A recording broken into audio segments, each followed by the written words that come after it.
আরিফুর রহমান লিখেছেন, জিনের অস্তিত্ব সম্পর্কে জানতে চাই। জিনের অস্তিত্ব আছে, এটাকে অস্বীকার করলে ঈমান থাকবে না।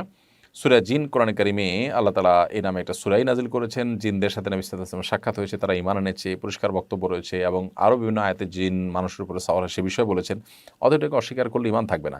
বিজ্ঞান আজকাল এখনও পর্যন্ত জিনের অস্তিত্বকে স্বীকার করে না, অথচ জিনের উপদ্রব আছে এরকম জায়গায় যদি কেউ যাওয়ার সুযোগ পান, তার কাছে দিনের আলামত পরিষ্কার চাক্ষুষ তিনি দেখতে পারেন দিনের কার্যক্রম, অ্যাক্টিভিটিস, কর্মকাণ্ড। বিধায় এটা কোরআনের একটা অলৌকিকত্ব, যে কোরআন যেটিকে সত্য বলেছে, বিজ্ঞান এখন সেটাকে আবিষ্কার করতে পারেনি। সেটা আমরা আমাদের দৈনন্দিন জীবনে প্রায় সেটার প্রত্যক্ষ দর্শী হতে পারি, সেটার উপস্থিতি আমরা টের পাই।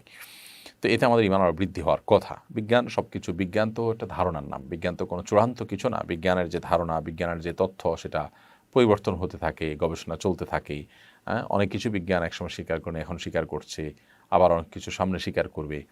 তো বিজ্ঞান দিয়ে তো আর কোরআন হাদিস সাব্যস্ত হবে না, সঠিক সাব্যস্ত হবে না, কারণ ধারণা দিয়ে তো নিশ্চিত বিষয়কে মূল্যায়ন করা যায় না।